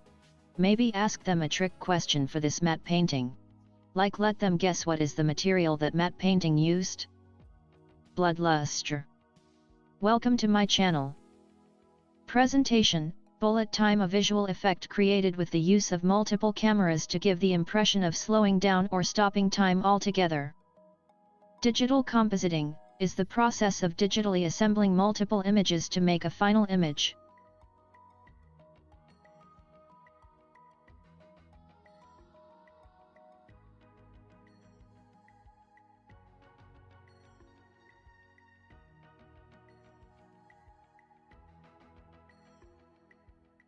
No way, I'm not brave enough. Grinning squinting face.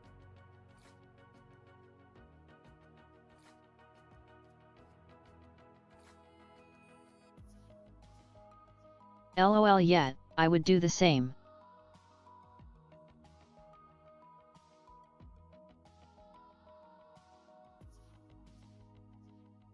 That's really cool.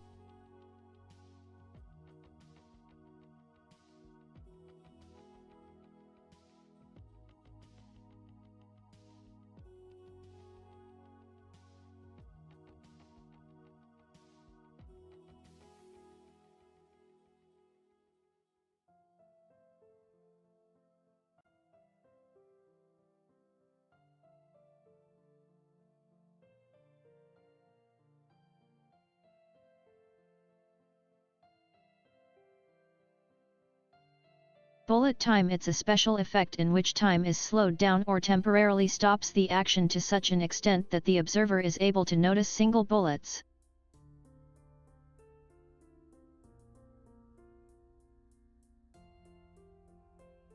Fired from pistols, it was popularized by Matrix films.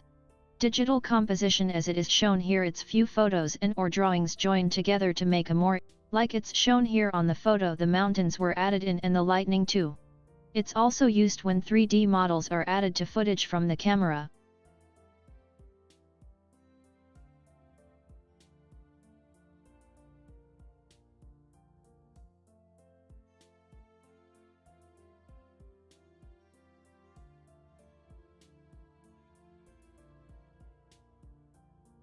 // this I will be saying.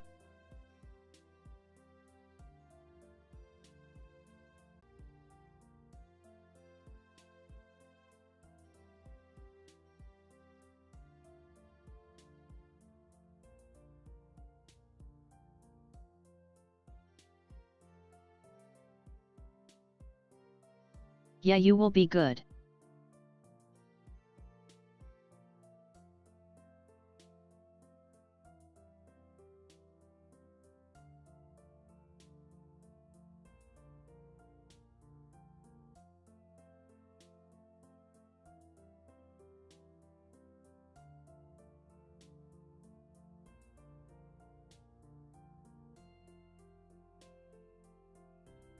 Should I say real-life camera or camera is enough?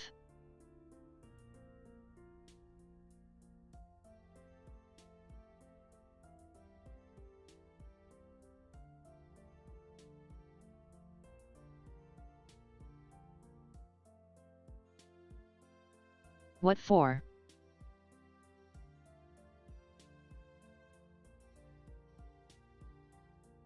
The 3D model?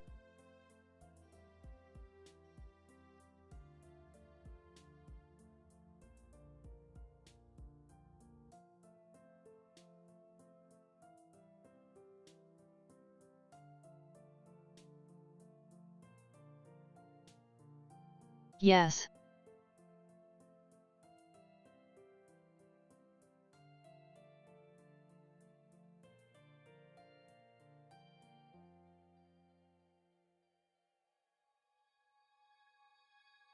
Just camera will be good.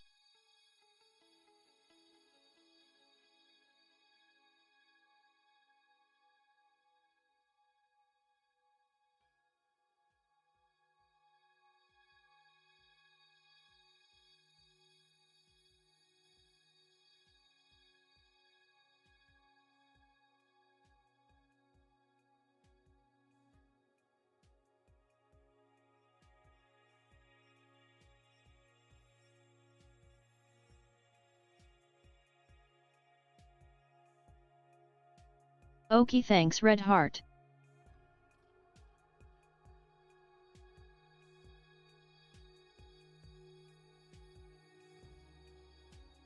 Okay, last slide.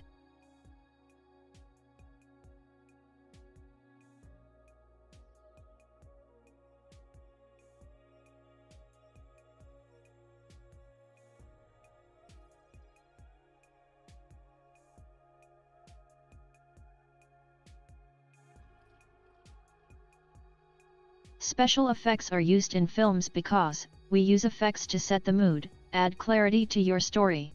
Well-executed effects can really improve your content.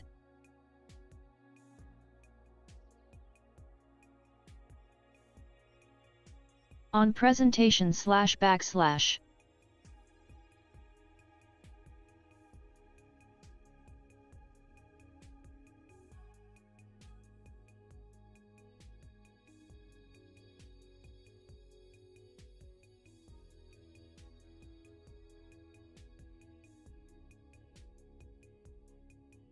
Rely on creating elaborate miniatures, hiring extras for crowd scenes, and most commonly for when it's simply not safe or humanly possible to create the visuals. // I will say.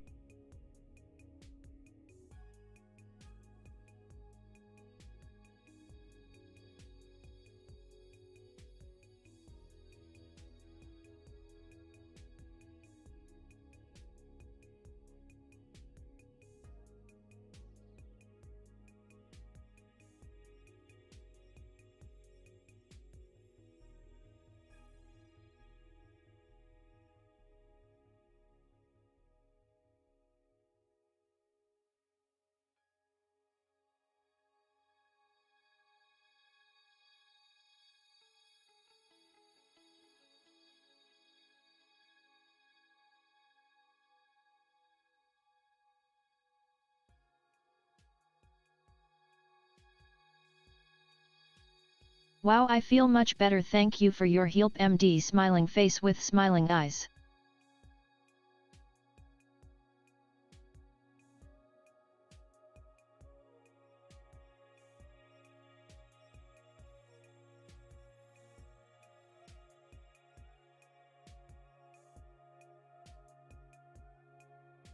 Cold Family DGC. Welcome to my channel. Hello?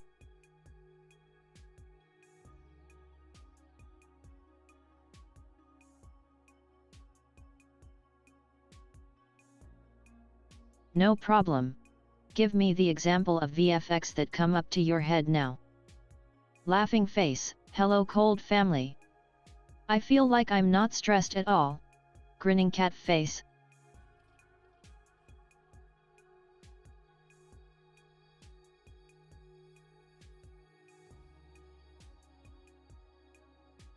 Hello Claude Family DGC.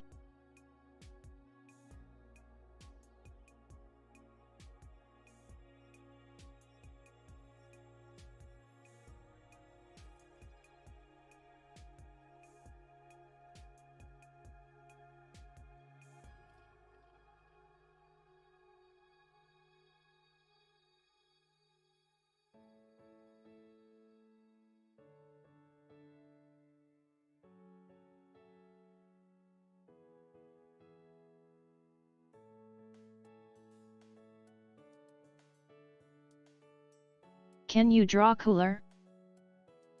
Yeah, you're present. I am sure you will do good. There is a lot of VFX that I don't know that they have a name after it. Like the bullet one from Matric.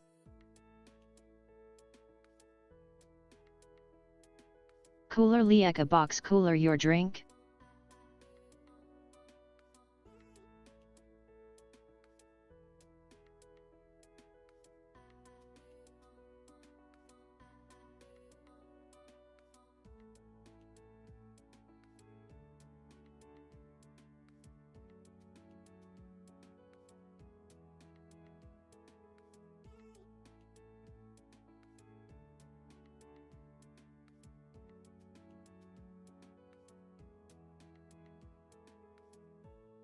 Cooler from DBZ movie.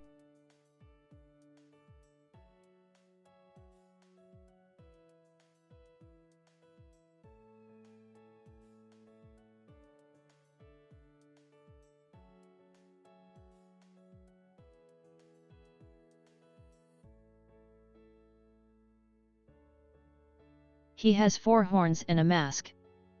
VFX. In Game of Thrones you have that dragon lady, so there is a photo of her petting a green box.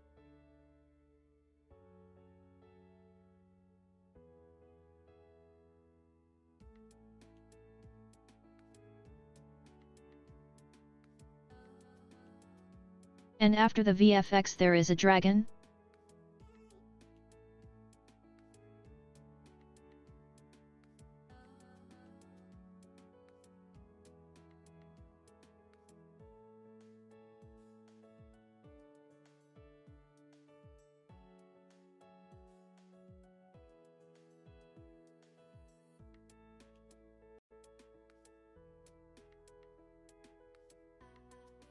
Cold family, let me see. Sure, let me try to draw him.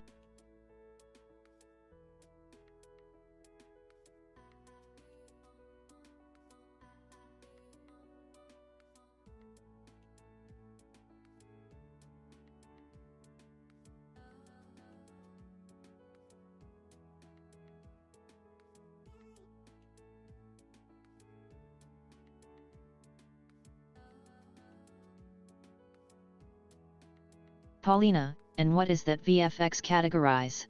Just computer lies, or do they have a name?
It's CGI.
Oh, okay.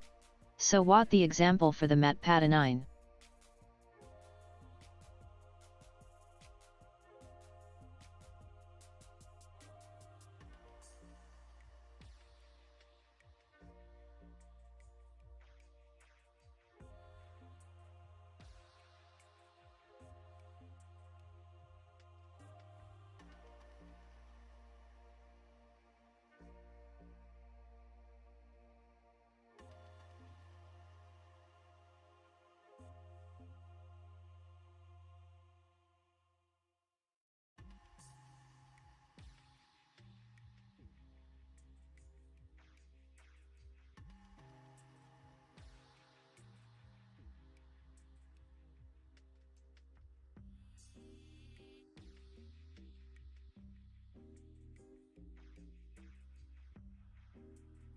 The stream is lagging.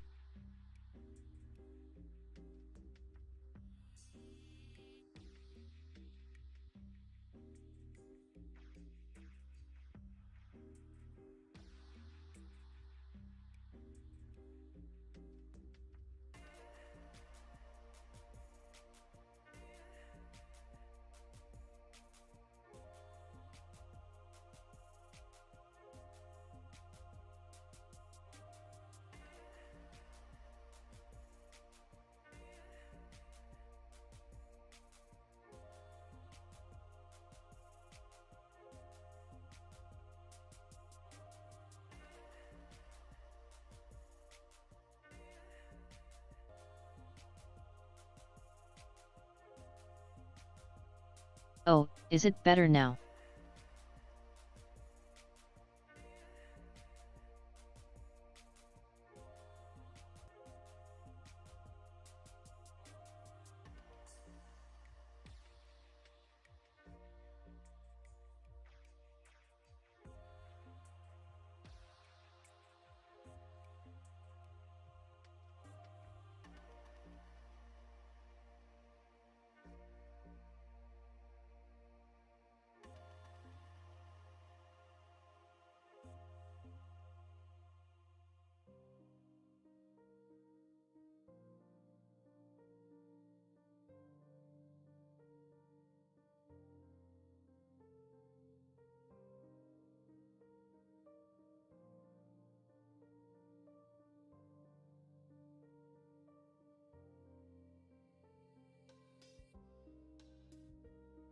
You have a scene in Indiana Jones where they show a hangar with thousands of boxes, so there is a person painted on.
Oh cool, I didn't know that. Vent locks. Welcome to my channel.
Wait now. No asterisk. LOL.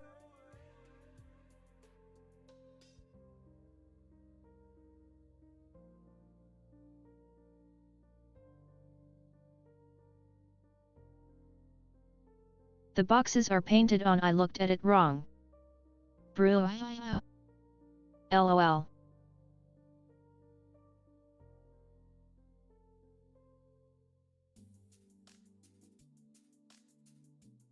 My phone died.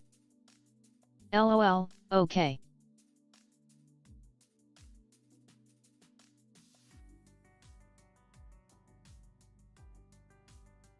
Laughing face, well, better charge TI.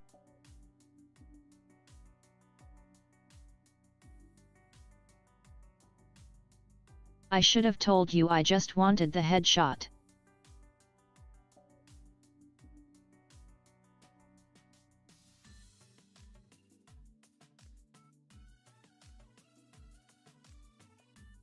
Oh.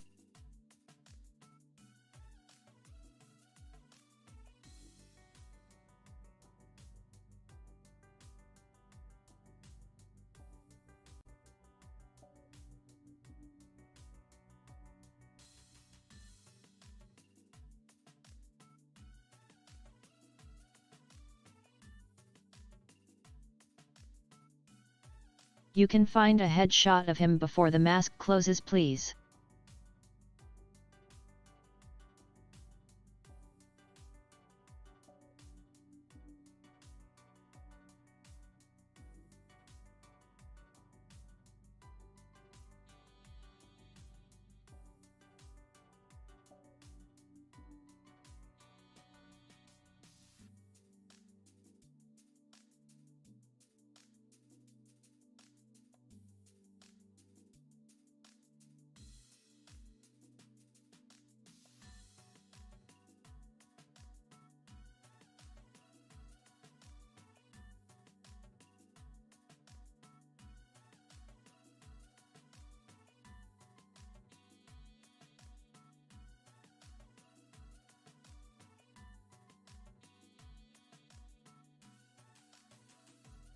Thank you so much, MD, you helped me a lot. Smiling face.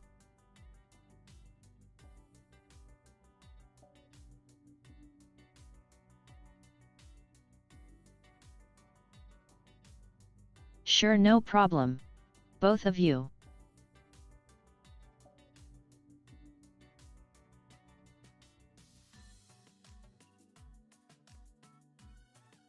Well, that sound rude, laughing face.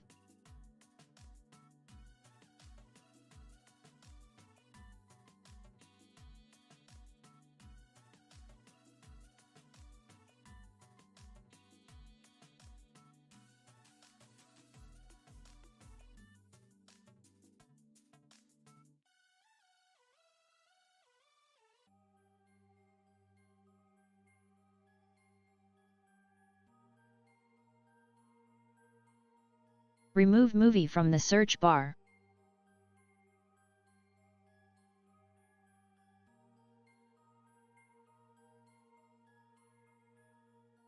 Try Cooler DBFZ.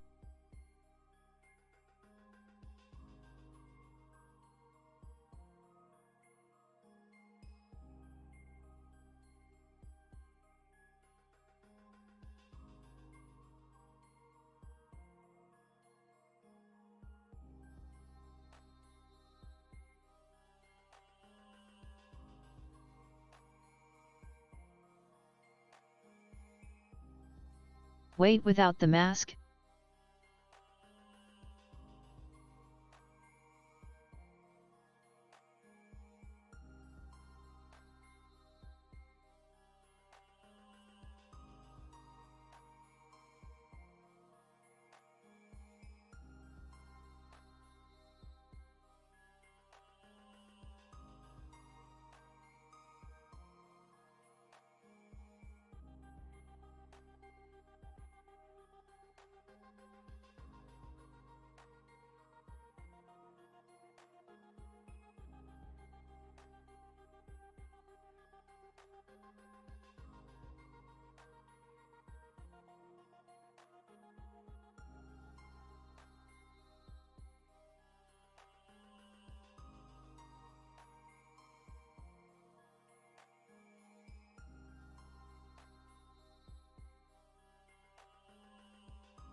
This one?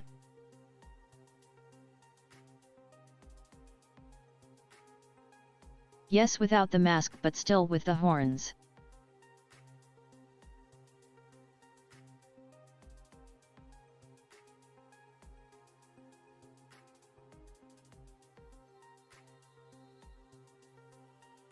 Oh.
Are you gonna present soon, Paulina?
I will present in an hour and a half.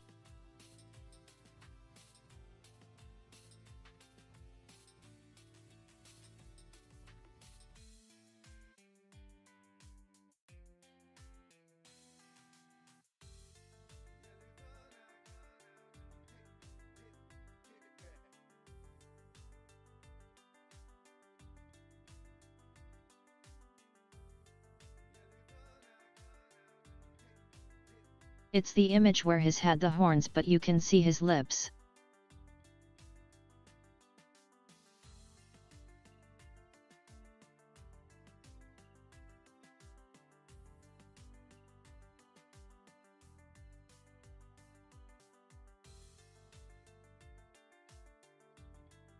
This?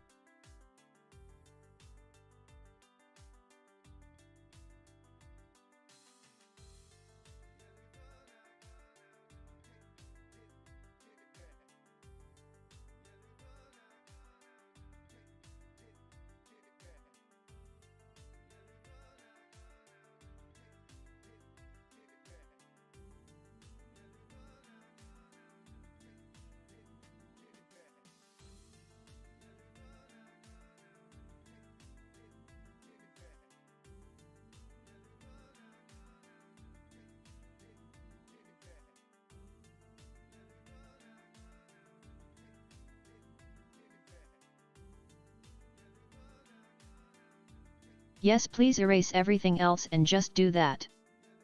If you don't mind.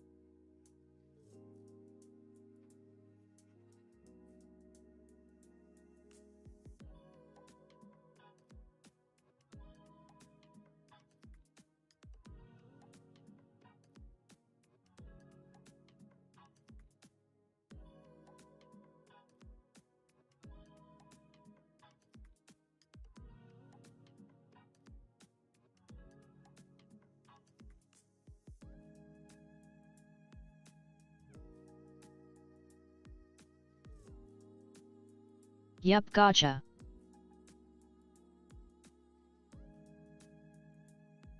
After that, can you draw Bakey form Bakey?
Okay, you do know I will take payment after done, right?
Not from me. Good.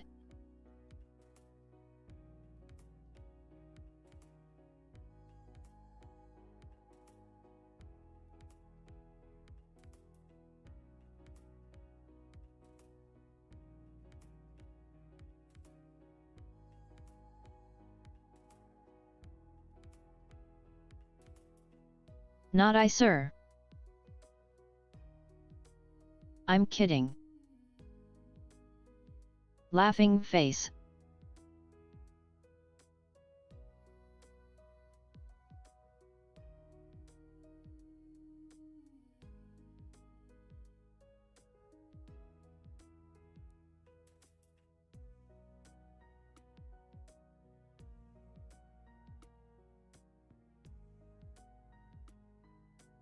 LOL, what manga or anime is it?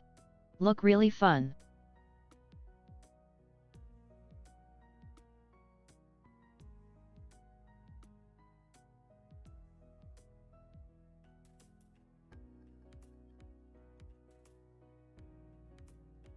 LOL.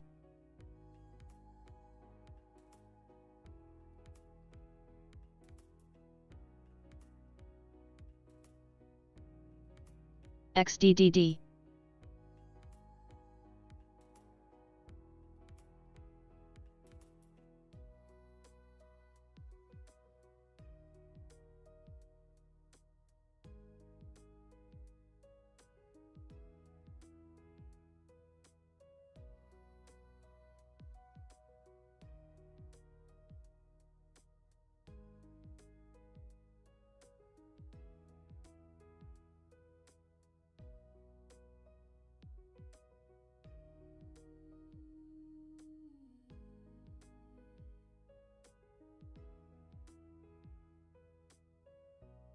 You just want the head, right?